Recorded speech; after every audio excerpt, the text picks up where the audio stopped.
को हम डिस्कस करने जा रहे हैं, that is analysis of specific chart patterns and indicators.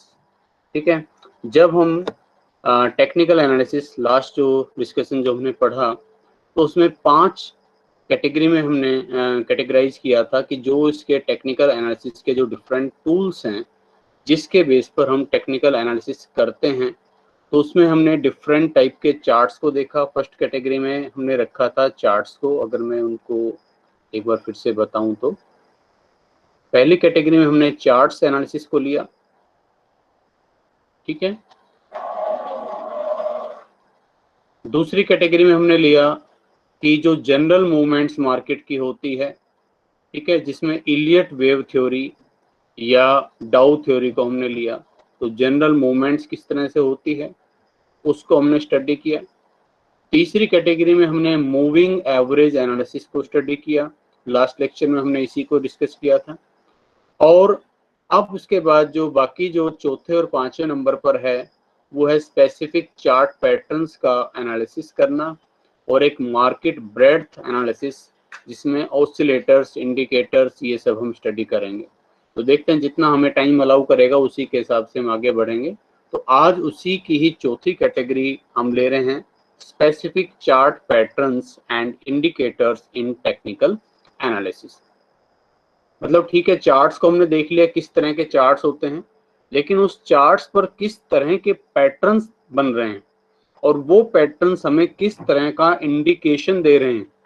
ठीक है, ये बहुत इंपॉर्टेंस रखता है टेक्निकल एनालिसिस के पॉइंट ऑफ व्यू से।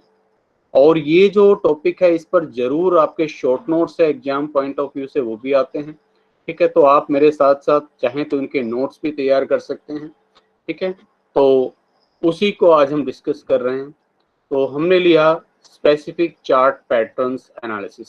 ठीक है, और ये हमने आपको बताया कि इससे हमें ये पता चलता है कि कब तो बाय सिग्नल है और कब सेल सिग्नल है। और ये मैं आपको पहले ही बता चुका हूं कि जो बाय और सेल सिग्नल जो टेक्निकल एनालिसिस से जनरली जो हमें पता चलते हैं, मेनली वो यूज होते हैं जो शॉर्ट टर्म इन्वेस्टर्स हैं उनके पॉइंट ऑफ व्यू से। ठीक है, लॉन्ग टर्म इन्वेस्टर्स बहुत ज्यादा उसको सोचने की आवश्यकता नहीं पड़ती, लेकिन शॉर्ट टर्म इन्वेस्टर्स या स्पेक्युलेटर्स जो थोड़े समय के लिए लगा रहा है, तो वो थोड़े समय के लिए होने वाले मार्केट ट्रेंड्स भी उसके लिए बड़ी इंपॉर्टेंस रखते हैं। क्योंकि अगर उसको ये लगे कि मार्केट चढ़ने वाली है तो वो बाय करेगा और उसको महंगे रेट पर बेचेगा, और नहीं अगर उसको ये लगता है कि मार्केट गिरने वाली है तो वो शॉर्ट सेलिंग करेगा। शॉर्ट सेलिंग का मतलब क्या करेगा कि वो पहले शेयर्स को बेच देगा बढ़े हुए रेट पर, और जब शेयर्स के प्राइस गिर जाएंगे तब उनको खरीद कर अपनी पोजीशन क्लियर कर देगा। ठीक है, तो अब इनमें सबसे जो जरूरी और जो पहला मैं इसमें कहूंगा that is support and resistance level. बहुत पूछा जाता है, बल्कि हम कोई भी एनालिसिस करते हैं, कोई भी आप देखना टेक्निकल एनालिसिस सबसे पहले किसी चार्ट में ढूंढेगा कि इस स्टॉक का सपोर्ट लेवल कौन सा है और रेसिस्टेंस लेवल कौन सा है। सपोर्ट का मतलब सहारा देना और रेसिस्टेंस का मतलब रुकावट करना। सहारा किसको दोगे? गिरते हुए को। रेसिस्टेंस, रुकावट किस में पैदा करोगे? चढ़ते हुए में। ठीक है, तो यानी कि नाम से ही क्लियर है, सपोर्ट लेवल का मतलब ये होता है कि स्टॉक प्राइस की मूवमेंट्स स्टॉक और जो सपोर्ट और रेसिस्टेंस लेवल के बीच में होती है। यानी कि स्टॉक जब मूवमेंट्स करता है, ठीक है, तो इन रेंज में अगर मूवमेंट्स कर रहा है, ठीक है, तो ये वाला लेवल जो अपर लेवल है, एक तरह से इसकी अपर लिमिट भी हम बोल सकते हैं। ठीक है, ये इसका रेसिस्टेंस लेवल कहलाता है। यानी कि देखो, ये स्टॉक प्राइस को इससे ऊपर जाने से रोक रहा है। जैसे ही स्टॉक प्राइस इसके पास आता है या इसको टच करता है तो उसमें बिकवाली शुरू हो जाती है, स्टॉक गिरने लग जाता है। और जब गिरते हुए ये इस लेवल तक पहुंचता है, लोअर लिमिट तक, तो यहां से इसको सपोर्ट मिलता है, ये इसको और ज्यादा नहीं गिरने देती अक्सर, और यहां से स्टॉक प्राइस चढ़ने लग जाता है। तो बड़े इंपॉर्टेंट इंडिकेटर्स है। जब स्टॉक प्राइस गिर रहा हो और आपको उसके सपोर्ट लेवल का पता हो, जनरली ये सपोर्ट लेवल वैसे मैं आपको बताऊं मूविंग एवरेज को देखा जाता है। ठीक है, या चार्ट पैटर्न से भी पता चल जाता है, बट मूविंग एवरेज भी इसमें काफी ज्यादा यूज की जाती है। तो हम वेट करते हैं कि ये अपने सपोर्ट लेवल पर भी रुक रहा है या उससे भी नीचे जा रहा है। अगर सपोर्ट लेवल को भी तोड़कर उससे नीचे चला गया तो इसका मतलब इसमें बहुत ज्यादा गिरावट हो सकती है अभी, यानी कि बेचकर आप अपनी पोजीशन क्लियर कर दे तो अच्छा है, ठीक है। और अगर ये टच करता है अपने इस अपर लेवल यानी कि रेसिस्टेंस लेवल को और इससे भी इसको क्रॉस कर जाता है तो हम ये उम्मीद कर सकते हैं कि अभी इसमें और ज्यादा बढ़ोतरी हो सकती है। तो आइए इसका मतलब क्या है जो हमने लिखा है इसमें, सपोर्ट एंड रेसिस्टेंस लेवल्स क्या बताते हैं, indicates the lower and upper limit, जो जैसा कि मैंने आपको बताया, within which the stock price is expected to move, यानी कि इन लिमिट्स के अंदर ये स्टॉक प्राइस मूव करता है। लेकिन ऐसी कोई कंडीशन नहीं है भाई, अगर इस तरह का रूल नियम कानून होता फिर तो हमें टेक्निकल एनालिसिस करने की जरूरत ही नहीं होती, फिर तो मैं कहता कितना आसान काम हो जाता। मैं कहता कि भाई जब स्टॉक प्राइस यहाँ आए तो खरीद लो और जब यहाँ जाए तो बेच दो, फिर यहाँ आए फिर खरीद लो, फिर यहाँ आए फिर बेच दो, फिर तो कुछ सोचने की जरूरत ही नहीं है, ठीक है। लेकिन हमेशा ऐसा होता नहीं है भाई, ये जनरली जो टेंडेंसी इसकी ऐसी दिख रही है, लेकिन जरूरी नहीं कि यहाँ आकर अभी रुक ही जाएगा, यहाँ से ऊपर जा सकता है, और ये भी जरूरी नहीं कि यहाँ आकर ये इधर से रुक ही जाएगा, ये और नीचे गिर सकता है, ठीक है। तो however these limits do not remain constant over time, ये लिमिट हमेशा कांस्टेंट रहेगी ऐसी कोई गारंटी नहीं है, ठीक है। सपोर्ट लेवल को अगर हम डिफाइन करने की कोशिश करें तो सपोर्ट लेवल वो प्राइस होता है, जैसे कि मैंने बताया, support level is that price below which the price is not expected to fall, हम उम्मीद करते हैं कि स्टॉक प्राइस इससे नीचे नहीं गिरेगा। एक वन लाइन डेफिनेशन अगर आपसे 2 नंबर की पूछी जाए तो, और resistance level is that price above which the price does not go up, जिसके ऊपर जनरली प्राइस नहीं जाएगा, हम ऐसी उम्मीद करते हैं। और अगर ऐसा होता है तो if stock price breach the it's support level, अगर ये स्टॉक प्राइस इसके सपोर्ट लेवल को तोड़ देता है यानी कि इससे भी नीचे चले जाता है, it indicates a bearish trend for stock price, इसका मतलब उस स्टॉक प्राइस का बियरिश ट्रेंड, गिरावट का दौर उसमें शुरू हो चुका है, ठीक है। And the stock price is further expected to decline, और इसका मतलब अभी इसमें और बहुत ज्यादा गिरावट हो सकती है जैसा कि मैं आपको बता रहा हूँ। And if the stock price breach its resistance level, अगर ये इसके रेसिस्टेंस लेवल को तोड़ दे, ऊपर चला जाए उसके ऊपर, it indicates a bullish trend, इसका मतलब इसमें एक बुलिश ट्रेंड शुरू हो गया है, ठीक है। जैसे कि जो है एक स्टॉक है, मेरे को नाम ध्यान नहीं आ रहा, अभी आएगा मैं बताऊंगा एकदम, तो चलिए अभी मैं माइंड से मिस हो गया। तो it indicates a bullish trend, अगर ये इसको भी ब्रेक कर देता है तो ये बुलिश ट्रेंड को दिखाता है, ठीक है। हाँ, JSW स्टील की मैं बात कर रहा था, JSW स्टील, स्टील की एक बहुत पॉपुलर बहुत रेपुटेड कंपनी है, ठीक है। और जो कह लीजिए कि मैंने काफी टाइम लगभग 1 साल इस स्टॉक को स्टडी किया है, इनमें इसमें इन्वेस्टमेंट भी किया है मैंने जनरली देखा कि इसका जो सपोर्ट जो रेसिस्टेंस लेवल हुआ करता था वो 300 रुपए इसका रेसिस्टेंस लेवल हुआ करता था, ठीक है। 300 मतलब 292 93 94 होता ही बस इसका फिर से गिरावट शुरू हो जाती थी। 300 तक तो ये जल्दी से टच ही नहीं करता था, 300 से टच होने के बाद तो लगभग निश्चित था कि इसमें फिर से गिरावट होगी ही होगी, ठीक है। अब जब कोरोना टाइम आया तब तो बल्कि बहुत ही ज्यादा गिरावट की तरफ चला गया था, 200 के आसपास पहुंच गया था। अब उसके बाद फिर जब मार्केट ने रिकवरी की तो ये फिर से दोबारा ऊपर पहुंचा। I was invested in that stock, और जैसे कि काफी लंबे टाइम से जब इसमें जो गिरावट चल रही थी, काफी लंबे टाइम से जो पैसा फंसा हुआ था, तो जैसे ही 274 78 के आसपास आया, ठीक है, हमने सोचा कि चलो ठीक है यहाँ से अब निकल जाना बेहतर है, पता नहीं दोबारा से 150 200 के आसपास ना पहुंच जाए, ठीक है। लेकिन ये धीरे धीरे फिर 300 को इसने टच किया, और जब एक बार ये अपने 300 वाले रेसिस्टेंस लेवल को क्रॉस कर गया तो आज इसका प्राइस लगभग 403 के आसपास है, ठीक है। तो मतलब एक जनरल टेंडेंसी होती है कि जब ये अपने उस रेसिस्टेंस लेवल को क्रॉस कर जाता है तो इसका मतलब ये और ज्यादा अब इसमें कुछ अच्छी है, पॉजिटिविटी है, और वो पॉजिटिविटी बेसिकली इसीलिए क्योंकि चाइना से रिलेटेड बहुत सारे ट्रेड्स पर पाबंदी लग गई है। स्टील्स जो है हमारा बहुत सारा चाइना से आया करता था, अब उस पर कुछ रिस्ट्रिक्शंस लगा दी गई है, कुछ पाबंदी लगा दी गई है, तो ऑब्वियसली जो इंडियन स्टील कंपनीज है उनको एक एज मिलने वाला है, उनको एक एडवांटेज इससे मिलने वाला है, और उसी वजह से इनके जो स्टॉक प्राइस है वो बढ़ रहे हैं। ये मैं फंडामेंटल एनालिसिस की बात कर रहा हूँ। टेक्निकल एनालिसिस तो इस तरफ सोचता ही नहीं है, टेक्निकल एनालिसिस तो सिर्फ चार्ट की बात करता है। लेकिन दोनों भाई भाई हैं, दोनों साथ साथ चलते हैं, दोनों एक दूसरे के कॉम्प्लीमेंट्री हैं। ठीक है, तो if stock price breach its resistance level it indicates a bullish trend and stock price is expected to rise further, जैसा कि मैंने आपको बताया। ठीक है, और जब स्टॉक प्राइस, अब इसमें स्ट्रेटजी क्या होगी? स्ट्रेटजी ये होगी कि भाई देखो, जब स्टॉक प्राइस आपके सपोर्ट लेवल के नजदीक आए, अभी मैं दिखाता हूं आपको, ये देखो, ये स्टॉक जो है इस तरह से ट्रेड कर रहा है। ठीक है, आप देखो इसको, ये देखिए, ये इस रेंज में ट्रेड कर रहा है। अब ये है इसका सपोर्ट लेवल, इससे नीचे गिर, जैसे ही इसको टच करता है दोबारा बढ़ना शुरू हो जाता है, और जैसे ही यहाँ इस लेवल को टच करता है तो फिर से ये गिरना शुरू हो जाता है। तो अगर ये ट्रू चलता रहे, ये ठीक चलता रहे, हमारी प्रिडिक्शन ठीक चलते रहे, तो हम क्या कहेंगे कि भाई जब स्टॉक प्राइस यहाँ या इसके नजदीक आ गया, इधर आ गया या इधर आ गया, ठीक है, जरूर नहीं कि इधर अब यहीं आके टच करेगा, यहाँ से बढ़ना शुरू हो सकता है। तो जब इसके आसपास आ गया तो यहाँ पर बाय कर लीजिए, यहाँ शेयर खरीद लो। ठीक है, उसके बाद ये बढ़ना शुरू होगा, और जैसे, अब जरूर इसका यहाँ टच करने का इंतजार मत करो, जब इसके नजदीक पहुंचे तो यहाँ से आप अपना सेल सिग्नल आ जाता है कि यहाँ से बेचो और निकलो। फिर इसके बाद दोबारा से डिप होने का इंतजार करो, जब यहाँ फिर से आए फिर खरीदो, और यहाँ जाए तो फिर से बेचो। तो ये स्ट्रेटजी हमें सजेस्ट करता है।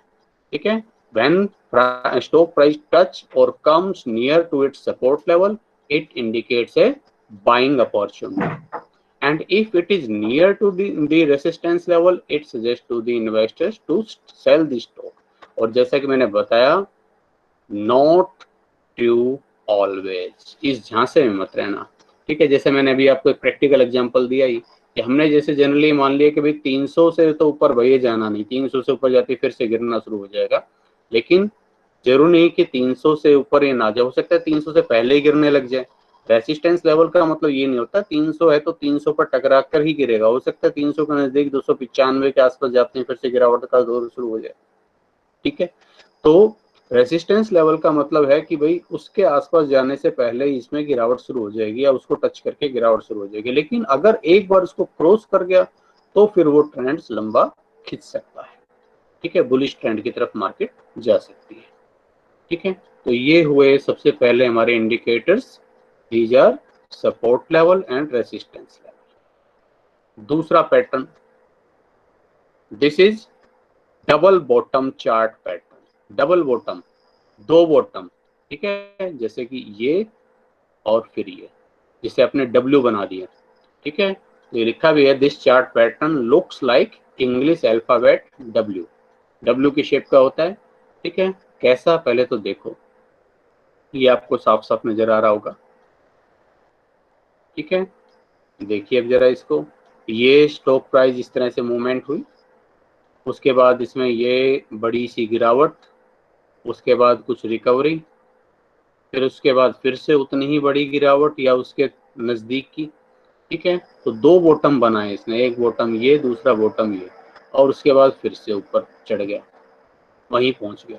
अब ये क्या बता रहा है? ठीक है, ये हमें बता रहा है कि देखो, ये स्टॉक प्राइस गिरता तो जरूर है, इसमें गिरावट तो जरूर है, फ्लक्चुएशन, लेकिन यहाँ इस लेवल पर कहीं एक बड़ा स्ट्रॉन्ग इसके लिए सपोर्ट है। इसलिए उस सपोर्ट ने ना केवल एक बार बल्कि दूसरी बार उसको संभाला है। यानी कि इस लेवल पर जाने के बाद अब आपके लिए पक्का एक बाय अपॉर्चुनिटी बनती है। यहाँ आप इसको, अगर जैसे पहुंचता है तो यहाँ आप इसको खरीद लें। ठीक है, इनको अगर यहाँ से हम मिला दें, जहाँ से इसका बीच वाला ये टॉप बन रहा है, ठीक है, तो ये इसको नेक लाइन बोलते हैं। हेड एंड शोल्डर पैटर्न अभी हम पढ़ने वाले हैं, वहाँ इस नेक लाइन का काफी ज्यादा यूज है। ठीक है, तो देखिए, ये चार्ट पैटर्न्स मैंने बताया, और ये क्या बताता है? स्ट्रॉन्ग सपोर्ट लेवल है नीचे। ठीक है, for this stock and hence provide a buy opportunity at the bottom, कि जब ये बॉटम बनाए अपना तो ये आपके लिए स्ट्रॉन्ग अपॉर्चुनिटी देता है। हाँ, नेक लाइन के ऊपर जाने के बाद फिर हो सकता है दोबारा से गोता खा जाए, तो इसलिए नेक लाइन के आसपास फिर आप इससे निकल सकते हैं। ठीक है, तो this one is called double bottom. अब बिल्कुल इसी W अक्षर को उल्टा कर दो, क्या बन जाएगा? M। ठीक है, तो ये डबल बॉटम का उल्टा पैटर्न आएगा, double top, this one, double top pattern. ठीक है, डबल टॉप पैटर्न क्या है, ये जैसे कि मैंने बताया looks like English alphabet M की शेप का होता है ये। ठीक है, this pattern shows a strong resistance level on the top, ये बताता है कि भैया यहाँ ऊपर कोई प्राइस ये जो लेवल बन रहा है, ठीक है, ये बड़ा स्ट्रॉन्गली रेसिस्ट कर रहा है इसको, ये यहाँ से ऊपर इसको चढ़ना ही नहीं दे रहा। स्टॉक पहुंचता है और यहाँ से पहुंचने के बाद फिर से बिकवाली इसमें शुरू हो जाती है। अब देखिए यहाँ मैंने इनकी जो है मिड लाइन खींचने की कोशिश की तो एम जैसी शेप बन गई इसमें। ठीक है, तो ये बताता है यहाँ कि ये जो नेक लाइन है, यहाँ जब आप पहुंच रहे हैं, ये नेक लाइन कहलाती है, बीच से अगर हम इसको मिलाएं तो यहाँ से तो आपके लिए बाय अपॉर्चुनिटी बनती है, और जैसे ही इसके टॉप के नजदीक पहुंचो यहाँ से सेल करो और निकल जाओ, क्योंकि अब स्टॉक गिरने वाला है। ठीक है, तो यही हमने बताया कि ये जो स्ट्रॉन्ग रेसिस्टेंस लेवल है क्योंकि ऊपर, तो यहाँ अब आप बेच सकते हैं और बेच के निकल सकते हैं। अगेन मैं फिर से दोहराऊंगा, ये सब बातें शॉर्ट टर्म इन्वेस्टर्स के लिए, जिसको लॉन्ग टर्म इन्वेस्टमेंट जिसने किया है वो हो सकता है और वेट कर ले, और हो सकता है इससे ऊपर भी स्टॉक जा सकता है। ठीक है, अब जो हमारे हैं सबसे मैं कहूँगा मोस्ट इम्पोर्टेंट जो पैटर्न बनता है, that is head and shoulder pattern. ठीक है, हेड एंड शोल्डर पैटर्न किस तरह का होता है, आप देखिए कि ये आपके कंधे, ठीक है, और ये हेड, और फिर ये फिर से कंधे। ठीक है, तो जब इस तरह का पैटर्न बनता है कि 3 टॉप बन रहे हैं, लेकिन जो बीच वाला टॉप है वो सबसे ऊंचा है और बाकी 2 छोटे टॉप इसके दोनों आइदर साइड बन रहे हैं, तो इसको हम हेड एंड शोल्डर पैटर्न बोलते हैं। ठीक है, तो this chart pattern is most popular, जैसा कि मैंने बताया, among all the chart patterns, और इसका जैसे कि मैंने बताया एक हाई टॉप होता है, बीचों बीच जो हाई टॉप, ये इसको हम हेड बोलते हैं। ठीक है, and 2 small tops on either side, इनको हम शोल्डर्स बोलते हैं। ठीक है, हेड एंड शोल्डर्स। ठीक है, इनको हम क्या बोलते हैं, shoulders. One can draw a neck line, अब देखो यहाँ अगर यहाँ से मैं बीचों बीच चाहूँ तो एक नेक लाइन यहाँ से खींच सकता हूँ, यहाँ आप देख भी पा रहे हैं ये नेक लाइन खींची हुई है। यहाँ अगर मैं खींचना चाहूँ तो ये इनके जो शोल्डर्स जो बन रहे हैं उनके जो बॉटम है उसको मिलाते हुए एक नेक लाइन हम खींच सकते हैं। ठीक है, और ये नेक लाइन हमें सजेस्ट करती है कि अगर स्टॉक प्राइस इस नेक लाइन से नीचे जा रहा है तो ये डाउन ट्रेंड की तरफ जा सकता है। ठीक है, one can draw a neckline by joining the bottom of the shoulders, जो मैंने बताया। If stock price goes below the neckline, अगर इस नेकलाइन से नीचे जाता है, it indicates a bearish phase in near future. ठीक है, for the short term investors, again हम रिपीट करते हैं, शॉर्ट टर्म इन्वेस्टर्स के लिए बात कर रहे हैं। लॉन्ग टर्म इन्वेस्टर्स तो हो सकता है इंतजार करे और उसके बाद फिर से दोबारा ये वहीं पहुंच सकता है, लेकिन शॉर्ट टर्म इन्वेस्टमेंट पर्पज से ये क्लियर इंडिकेशन दे देता है कि अब ये स्टॉक बियरिश होने वाला है। ये कुछ एक आपको एग्जाम्पल दिए हैं, ये कोशिश हमने की है कि ये एग्जाम्पल बजाय जैसे कि आपके बुक में सिंपल से यूं पैटर्न बनाए हुए हैं उनसे लेने की बजाय, ठीक है, जो स्पेसिफिक चार्ट्स, जो एक्चुअल में जो चार्ट्स होते हैं उनसे जो पैटर्न्स बन रहे हैं उनको दिखाने की कोशिश की है। ठीक है, आप मेरे तरफ से एक सजेशन और रहेगा, एग्जाम में आप जो है कलर्स साथ लेकर जाएं अपने, स्केच पेन वगैरह, और वहां से अगर आप ये बनाकर इस तरह से दिखाएंगे तो it will look more attractive और आपके लिए ज्यादा स्कोरिंग रहेगा ये। ठीक है, तो आप उसको बजाय सिंपल ये बनाकर दिखाने के, इस तरह से बनाकर दिखाने तो ज्यादा इफेक्टिव रहेगा। ठीक है, चलिए वो आपकी इच्छा है जैसे भी आपको करना है। तो आप यहाँ पर भी देख पा रहे हैं ये जो एक पैटर्न बन रहा था, यहाँ से देखिए एक टॉप लगभग ये बन रहा है यहाँ, ठीक है, ये, और दूसरा टॉप फिर यहाँ इससे ऊंचा बन रहा है, और तीसरा टॉप फिर से नीचे की तरफ बन रहा है, तो ये बन गया हेड एंड शोल्डर्स। इसको अगर हम इन नेक लाइन को इसको मिला देते हैं तो ये बन जाएगी नेक लाइन, गर्दन की रेखा एक तरह से। ठीक है, तो अगर ये इससे नीचे पहुंच जाता है गिरावट में, ये यहाँ वेट करो, अगर वापस वहीं बाउंस बैक कर रहा है तो इसका मतलब पैटर्न अभी चालू रहेगा। लेकिन अगर ये इससे नीचे चला गया तो अब स्टॉक ब्रेक डाउन की तरफ है। अब ये स्टॉक में गिरावट ज्यादा होगी, ये बुलिश ट्रेंड बियरिश ट्रेंड को बता रहा है। बियरिश ट्रेंड इसमें शुरू हो गया। ऐसा ही ये दूसरा भी सजेस्ट कर रहा है। ठीक है, यहाँ पर भी आप देख रहे हैं सोल्जर्स, ये हेड, ठीक है, और फिर अगेन सोल्जर्स, और यहाँ पर ये नेकलाइन। तो अब ये देखो दोबारा यहीं से फिर से बाउंस बैक हो गया, तो इसका मतलब पैटर्न चलता रहेगा। अगर ये इससे नीचे की तरफ गिरावट को दिखाता है, ठीक है, तो ये शो करता है कि अब ये डाउन ट्रेंड में है। ठीक है, और यहाँ से ये ऊपर की तरफ अगर जाता है तो ये अप ट्रेंड की तरफ दिखाता है। ठीक है, ये भी सेम उसी चीज को शो कर रहा है। Again this one is also head and shoulder pattern. ये लेफ्ट सोल्जर्स, राइट सोल्जर्स, ठीक है, ये हेड, ठीक है, और अगर ये पैटर्न कंटिन्यू चलता रहे, ठीक है, तो ये आपके लिए एंट्री टाइम है। यहाँ से एंट्री लीजिए, स्टॉक बढ़ेगा, फिर बेचकर निकल जाइए। ठीक है, और अगर ये इससे नीचे की तरफ जाता है तो इसका मतलब अब ये गिरावट का दौर इसमें शुरू हो गया है। ठीक है, बियरिश ट्रेंड इसमें शुरू हो गया है। This one is called head and soldiers pattern. Next क्या है, नेक्स्ट इसी को उल्टा कर दो। हेड एंड सोल्जर्स कैसे बनता है, ऐसे बनता है। इसी को अगर मैं उल्टा कर दूं ऐसे, तो ये कहलाएगा inverted head and soldiers pattern. ठीक है, इसका जस्ट उल्टा। ठीक है, जिसमें 3 बॉटम बनते हैं और बीच वाला बॉटम ज्यादा गहरा होता है ऊपर वाले बॉटम से, पहले वाले बॉटम से। ठीक है, this one is called inverted head and soldiers pattern. So this chart pattern is exactly reverse of head and shoulders pattern. ठीक है, it has an inverted head इसको बोलते हैं inverted head and 2 inverted shoulders। ठीक है, उल्टी तरफ, back side में, ठीक है, डाउन साइड में। If stock price rise above the neckline, अब ये इसकी वही नेकलाइन बन जाएगी। तो अगर स्टॉक प्राइस इससे ऊपर पहुंच जाता है तो इसका मतलब अब इस ट्रेंड को बदलने वाला है। अब ये ट्रेंड छोड़कर अब ये कहाँ जाने वाला है, अब ये बुल ट्रेंड की तरफ पहुंच चुका है।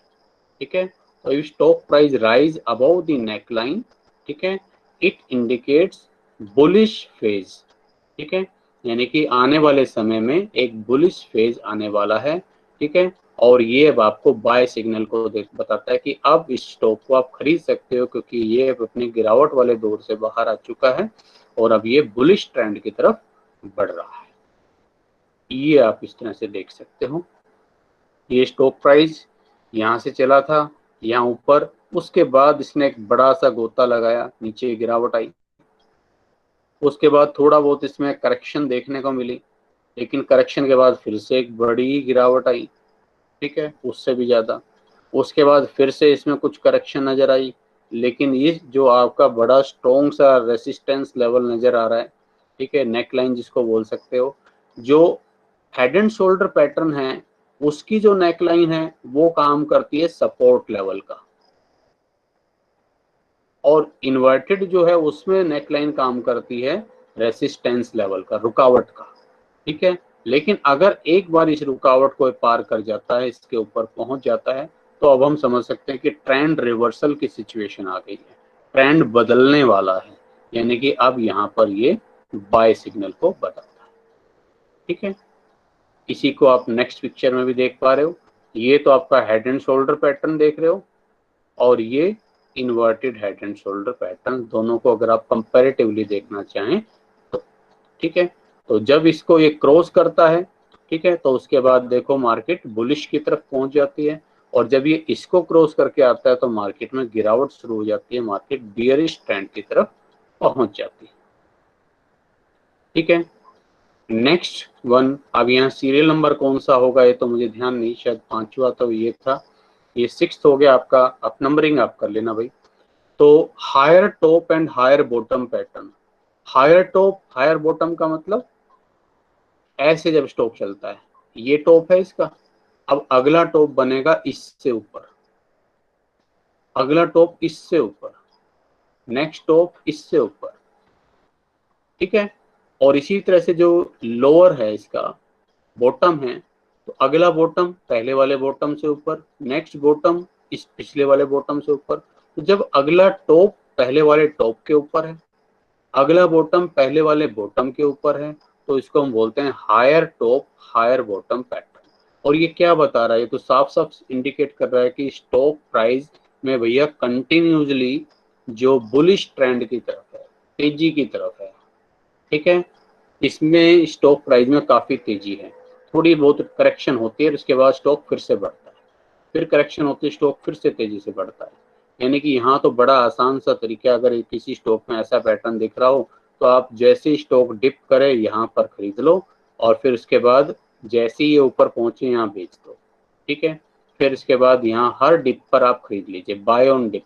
जितनी बार भी गिरावट आए उतनी बार आप खरीद लीजिए उसको। ठीक है, और उसके बाद जब ये पीक पर पहुंच जाए तो एक बार बेचकर प्रॉफिट बुक कर सकते हैं। ठीक है, मार्केट की एक स्ट्रेटजी ये भी होती है कि सारा इन्वेस्टमेंट एक ही साथ नहीं करना चाहिए, थोड़ा थोड़ा आप इन्वेस्टमेंट करें, क्योंकि किसी स्टॉक में अगर आपने एक ही बार बहुत सारा रुपया लगा दिया तो ये भी हो सकता है कि उस समय स्टॉक गिरा हुआ हो और आपको बेनिफिट मिले, लेकिन ये भी हो सकता है कि उसके बाद स्टॉक प्राइस और गिरने लग जाए। ठीक है, तो आपको एवरेजिंग का एडवांटेज फिर वहां पर नहीं मिलता। इसलिए हमेशा जो आपको मान लीजिए 1 लाख रुपए लगाने तो उसको कुछ इस तरह से होने चाहिए कि जैसे 20,000 रुपए का एक बार परचेज किया, 20,000 रुपए का नेक्स्ट टाइम, इस तरह से हमें एक तरह से इंस्टॉलमेंट में इन्वेस्ट करना चाहिए। तो ये आप देख पा रहे हो इसमें, ये जो साफ साफ आप देखो, ये हायर पीक है, नेक्स्ट हायर पीक उससे ऊपर है, नेक्स्ट हायर पीक उससे ऊपर है। ठीक है, और ये देखो ये जो आपका बॉटम है, ठीक है, टेल जो है, तो इस तरह से आप इसको शो कर सकते, देख सकते हैं। और जब ये यहाँ से फिर इसके बाद ये बदल जाए, यहाँ इसने अपनी चाल बदल ली, अब यहाँ हायर चल रहा था, अब उसके बाद नेक्स्ट जो हायर बना उससे नीचे बना, नेक्स्ट हायर इससे नीचे बने, नेक्स्ट हायर फिर इससे नीचे बने। ठीक है, तो ये लोअर टॉप लोअर बॉटम वाली सिचुएशन में पहुंच जाएगा। इसका मतलब अब इसमें तेजी का दौर खत्म हो गया, अब इसमें गिरावट का दौर शुरू हो गया। ठीक है, तो आइए देखते हैं इसमें, this type of pattern shows a series of higher high higher lows, higher high higher lows. High वाला पहले से हायर, ठीक है, और जो लो वाला है वो पहले वाले से ज्यादा ऊंचा। ठीक है, which shows a continuous up trend, जैसे कि मैंने बताया। ठीक है, stock consecutively reach a high which is higher than the previous high. तो इसका मतलब बाय ऑन डिप स्ट्रेटजी आप यहाँ पर यूज कर सकते हैं। जब भी गिरावट आए स्टॉक खरीद लो, जब भी गिरावट आए स्टॉक खरीद लो, और उसके बाद एक बार जब पीक पर पहुंचो तो उसको बेच दो। लाइव मार्केट वाली सिचुएशन में अगर आप देखना चाहें तो आप यहाँ देखो, ये देखिए, वहाँ आपको एक्यूरेट वो पिक्चर नहीं बनेगी, वो पिक्चर ढूंढनी पड़ती है। ठीक है, यहाँ इस तरह से चल रही है, लेकिन यहाँ इसके बाद देखो इसने फिर ये जो इसका जो डाउन था, नेक्स्ट डाउन इससे ऊपर होता जब तो ठीक था, लेकिन अब नेक्स्ट डाउन इससे नीचे पहुंच गया है। देखो ये जो डाउन था इससे ऊपर है, ये डाउन था वो इससे ऊपर है, ये डाउन था वो इससे ऊपर है, लेकिन यहाँ ये जो डाउन बन रहा है वो इस वाले से नीचे पहुंच गया।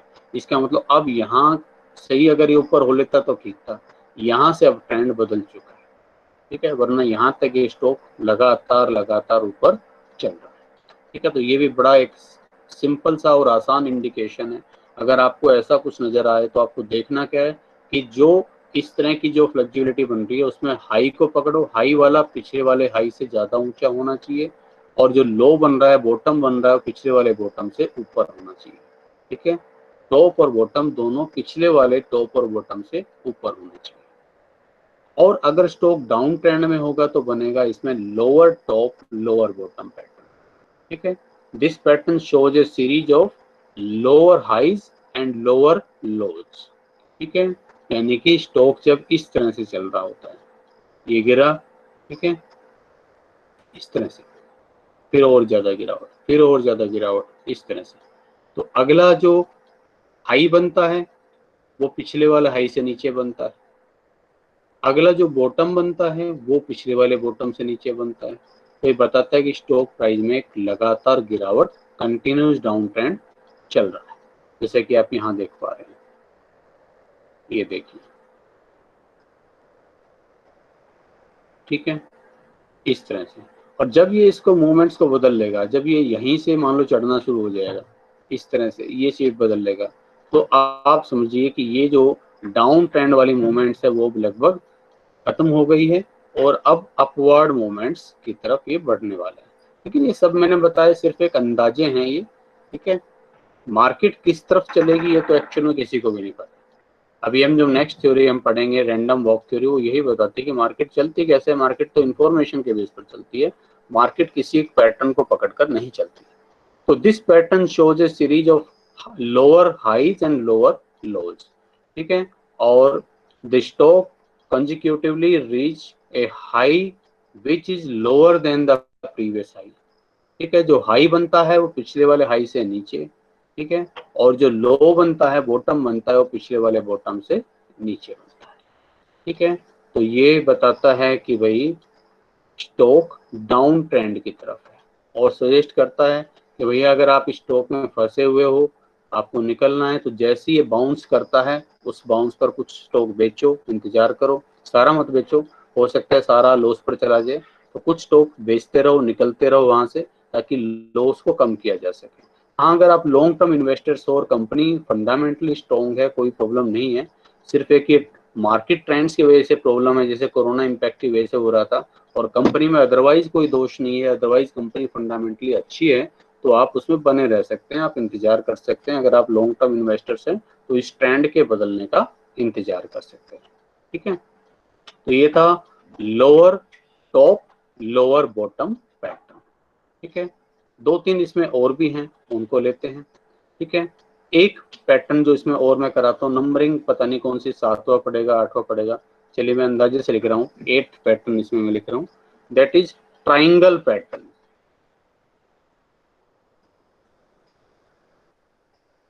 ठीक है।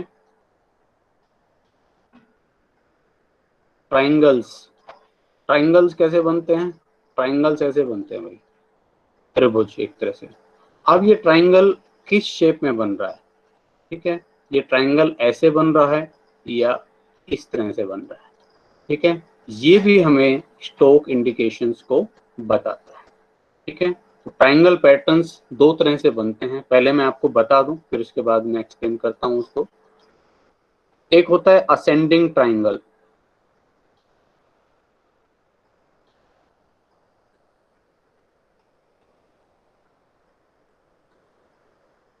असेंडिंग ट्राइंगल कैसे बनता है? असेंडिंग ट्राइंगल ऐसे बनेगा,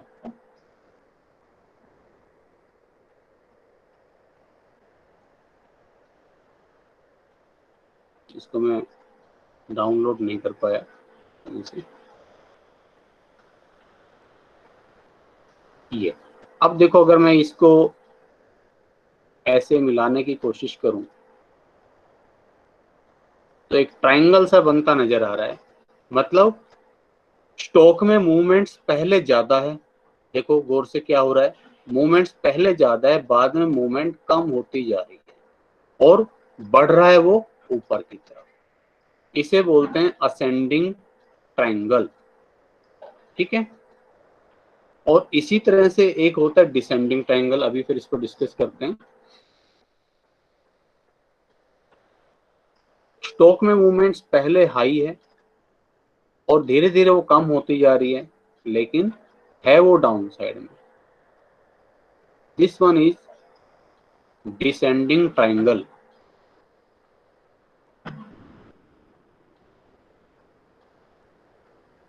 ठीक है। तो इस तरह के ट्राइंगल्स बनते हैं। इसमें क्या होता है कि सिमेट्रिकल, ये क्या होता है ट्राइंगल्स में, we show a symmetrical shape,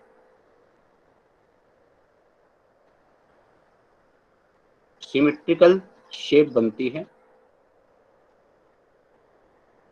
विच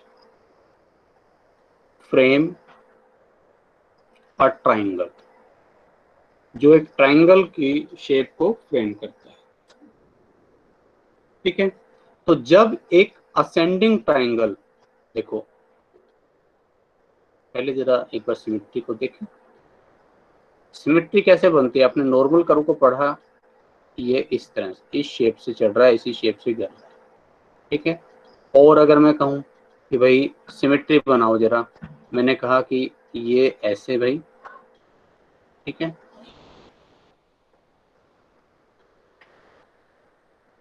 अब ये एक सिमेट्रिकल शेप है क्योंकि ये उसी शेप में उतना ही चढ़ रही है उतना ही गिर रही है, ठीक है। सिमेट्री का मतलब जब एक चीज कंटिन्यूसली रिपीट हो रही हो। अच्छा, अभी क्या ये सिमेट्री है?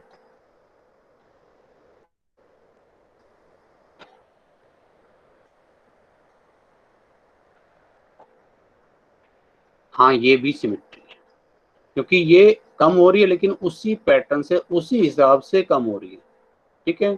बार बार देखो उसी रिदम, अपने उस रिदम को इसने बनाया हुआ है, ठीक है ना।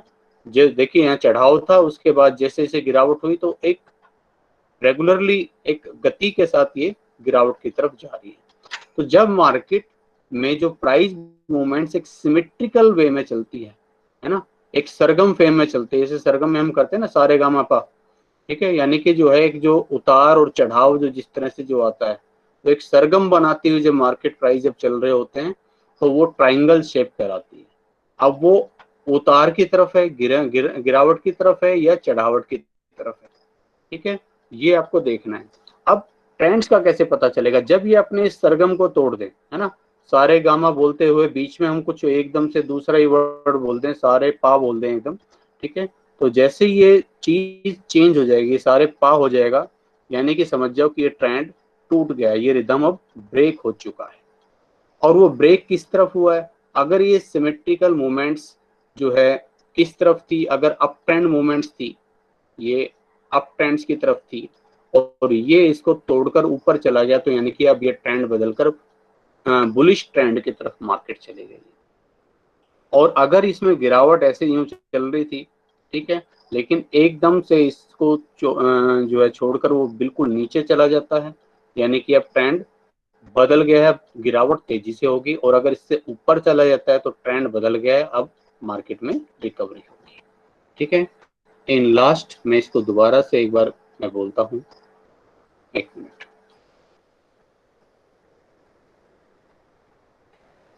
तो देखिए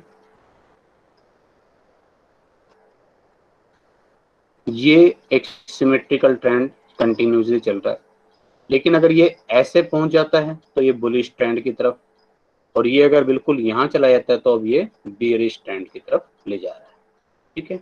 और यही सिचुएशन जो है आपकी जो डाउन साइड वाले ट्रायंगल की तरफ है। और आज जो हम डिस्कस करने वाले उसमें लास्ट पैटर्न है अपना फ्लैग पैटर्न। नंबरिंग देख लेना, शायद 9वीं नंबर पर होगा, 10वें जो भी है। फ्लैग्स,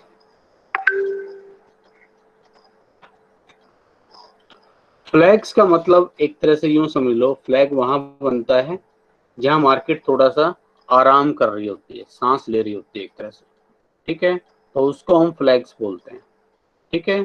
फ्लैग्स पैटर्न कैसा बनता है? देखो मार्केट में ये बड़ी उठा पटक मची हुई थी इस तरह से,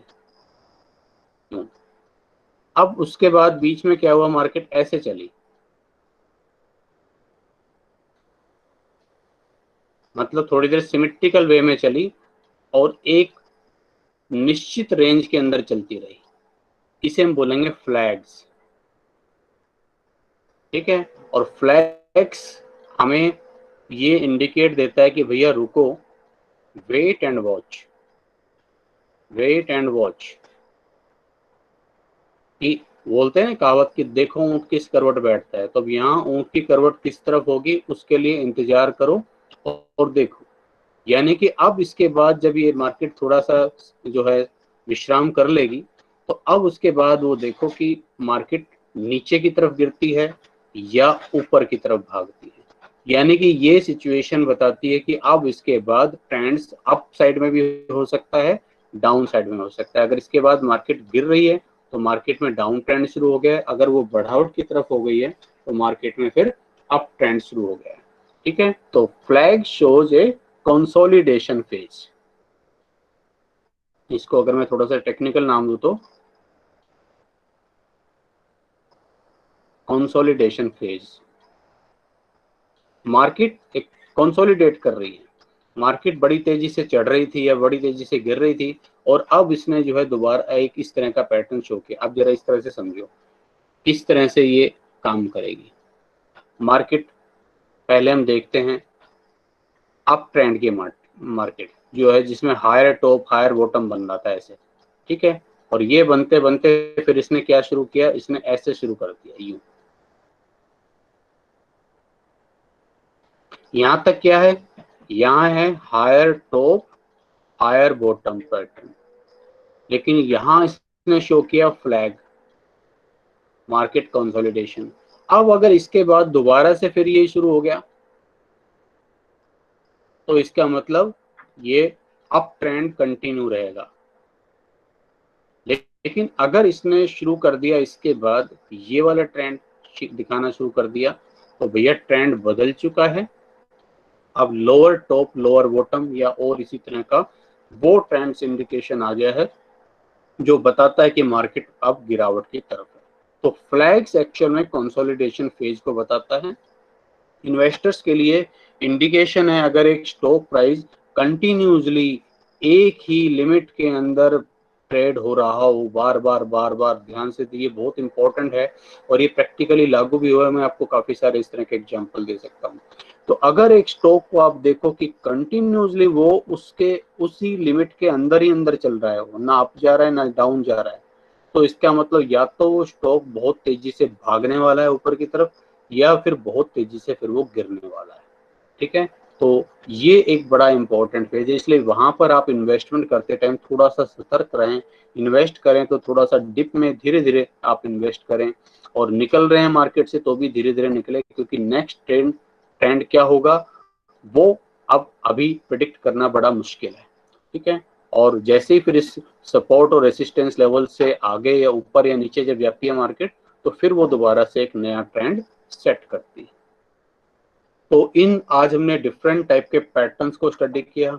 अब लास्ट में बचता है मार्केट ब्रेडथ एनालिसिस, जिसमें हम ऑसिलेटर्स और जो कुछ और इंडिकेटर्स है उनको हम स्टडी करेंगे।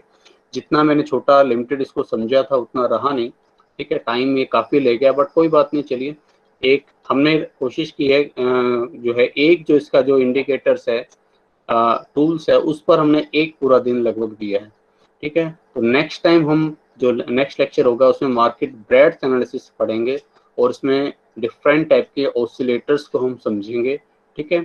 वो इसके बाद वो इसमें लास्ट टॉपिक है और उसके बाद टेक्निकल एनालिसिस खत्म हो जाएगा और हम एफिशिएंट मार्केट हाइपोथेसिस को इसके बाद पढ़ने वाले हैं, ठीक है। तो चलिए आज इतना ही।